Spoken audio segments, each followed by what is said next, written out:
Hey YouTube! This week, AudioKit has released Synth 1, which is an entirely free synth. Like, there's no in-app purchases, there's no ads, there's no nothing. This is a free and open source project put together by a whole bunch of guys. The three main ones are from AudioKit, including Matthew Fetcher, who was here to show off his FM player app.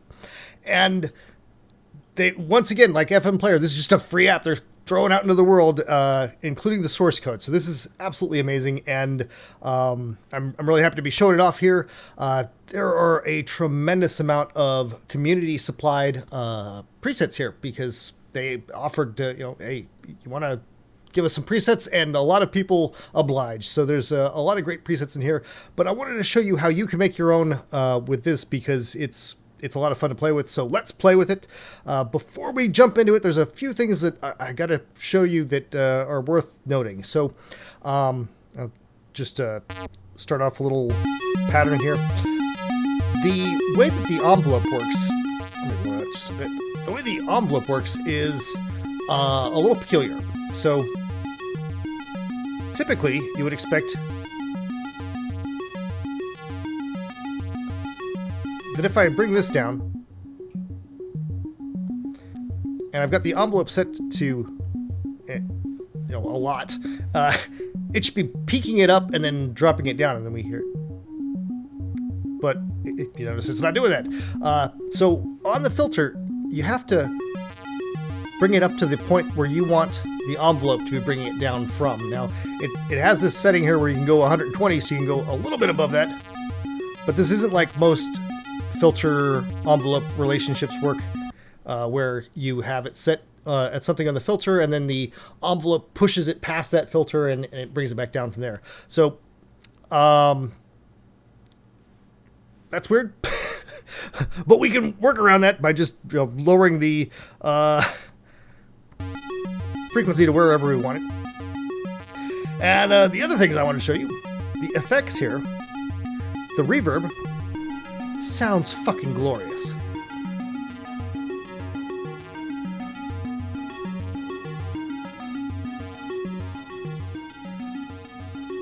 Like, that is a really good reverb. And then there's the delay. I'll turn off the reverb so you can hear that.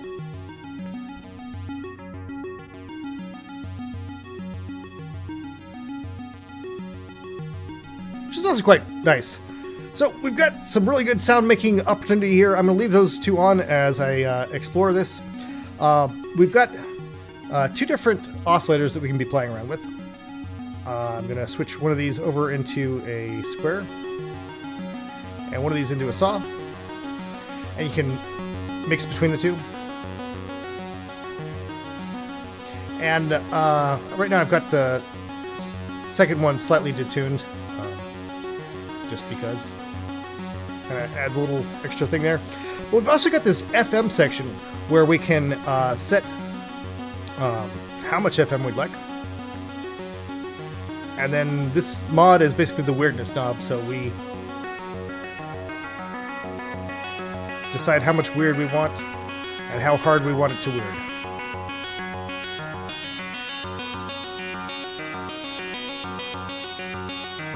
So that is a really interesting sort of thing that you can play around with. Gonna probably come back to that.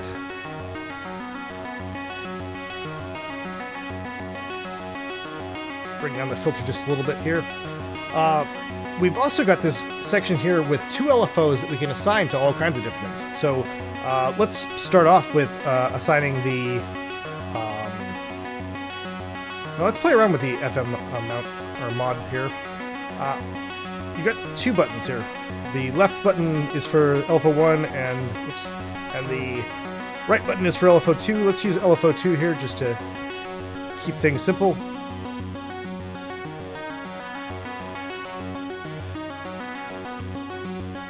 And you can tempo sync this, so notice at the very top, as I'm changing this, you can see that it's setting it now to 8 notes, 8 triplets, 16th.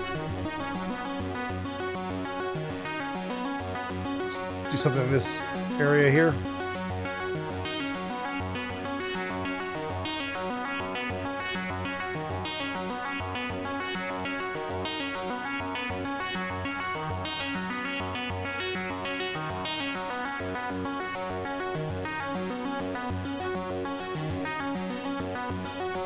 So now I've got it creeping up into that weird FM territory, but it's only kind of dillying and dallying over there. It comes running back to being kind of normal, so that's fun. We can also use that same LFO to maybe play around with the pitch a little bit. No, that's playing with the pitch too much. Let's try playing with the pitch a little bit on the first LFO.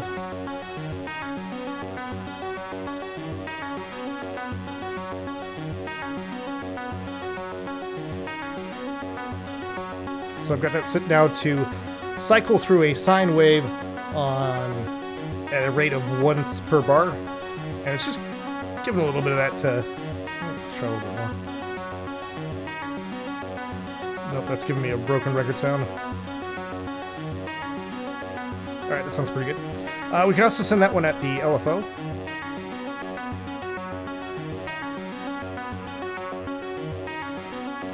And let's try sending the second one at the oscillator mix. So this is playing around with this, going back and forth between the two oscillators. And now we've got a lot of really interesting stuff going on that's very sonically interesting, but I want to bring it all together now by bringing in a sub-square oscillator.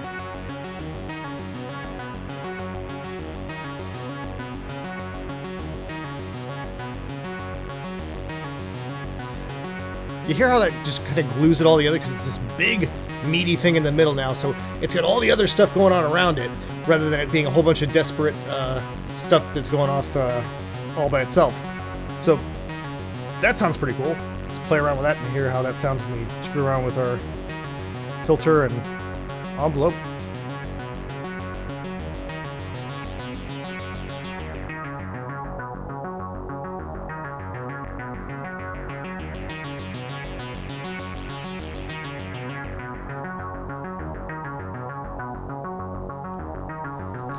So that's quite interesting. I'm really liking the way that all that's sounding. There's also a phaser. I don't think that's going to improve things for this patch, but there is a bit crusher, which might. This is pretty amusing.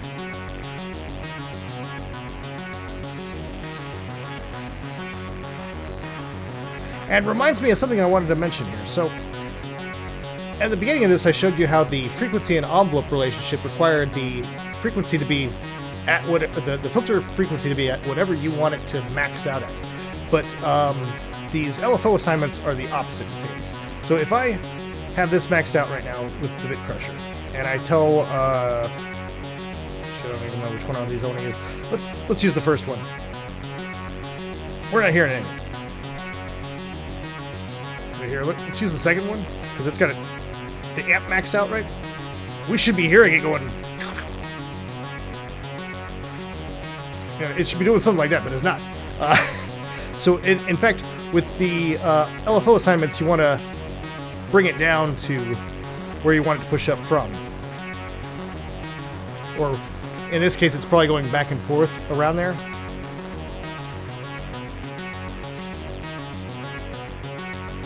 Actually, let's go back to using the first one because that's a lot of amp on that second one.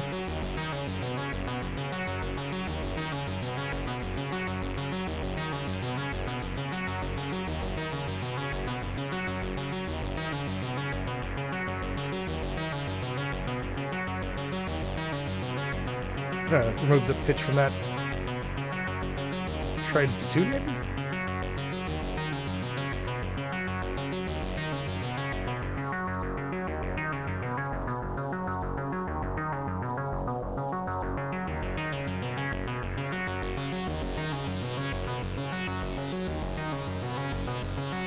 So that is a really interesting sound that we've built up in, what, 5 minutes?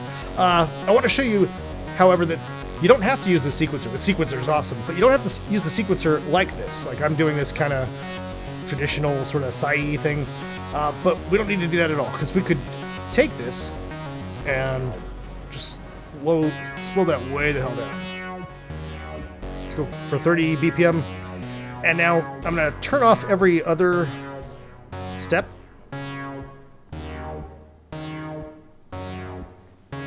I'm going into my, actually, you know what, before I do anything else, I'm going to turn off that bit crusher, because so that's not going to improve matters, as I take this now and turn this into a pad. So we want to give this a lot of sustain, some release. So let's max that out. We're going to control the cutoff, or the sustain with the filter envelope.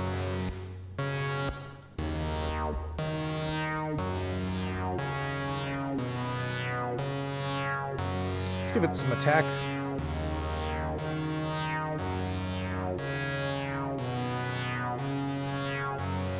So we took our hyperactive psi trance thing and now we're slowing it down to a pad, and now we can start playing around with the phaser and see how that sounds.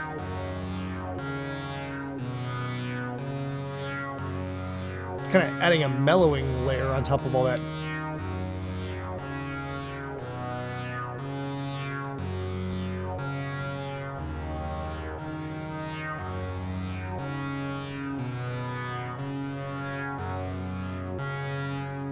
And now we can widen this.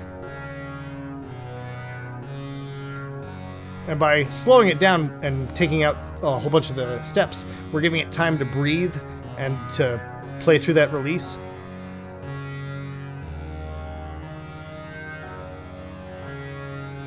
Now it's just dripping. I really like that.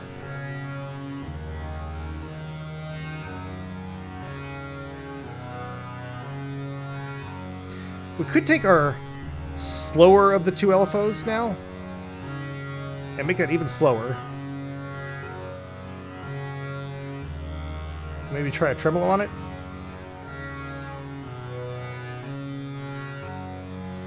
Maybe screw around with the reverb.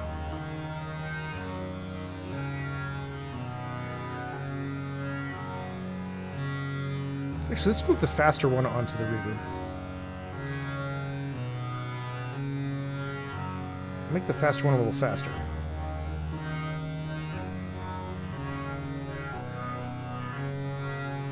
Just a little bit faster.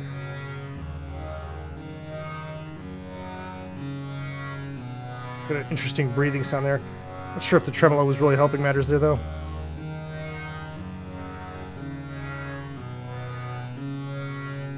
Yeah, let's move the reverb back to the slower LFO.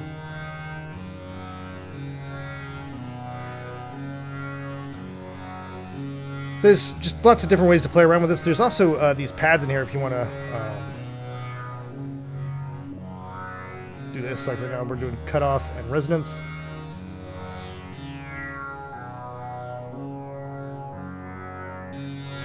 Play with the LFO, but I don't think that's going to sound particularly good.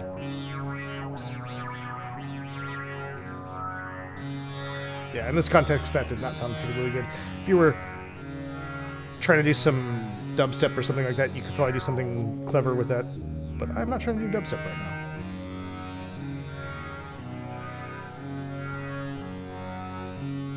I like that it snaps back to whatever you have the knob set at, so we didn't screw anything up by doing all that. There's also this tuning thing in here that's quite interesting. So right now it's set for a full octave range, but we can narrow it down and say, just give me this small harmonic series.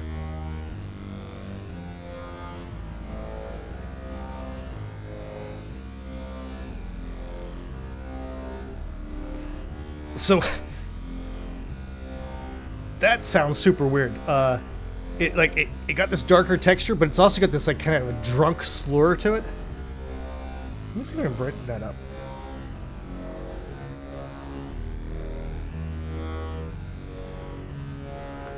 Still sounds drunk. All right. That is weird.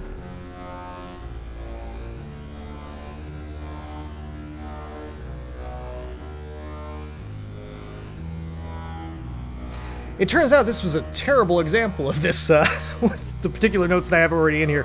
I'm going to put it back and I'll leave this as an exercise for you to explore on your own.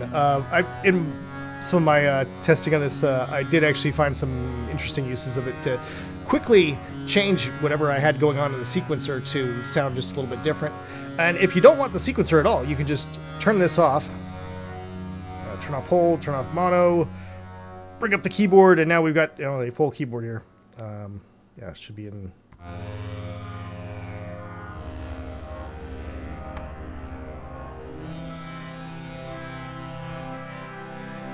Poly, yay!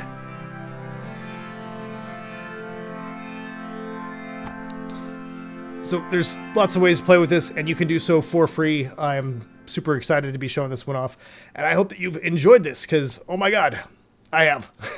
Thank you very much to all my Patreon patrons for making these videos possible. Take it easy, folks.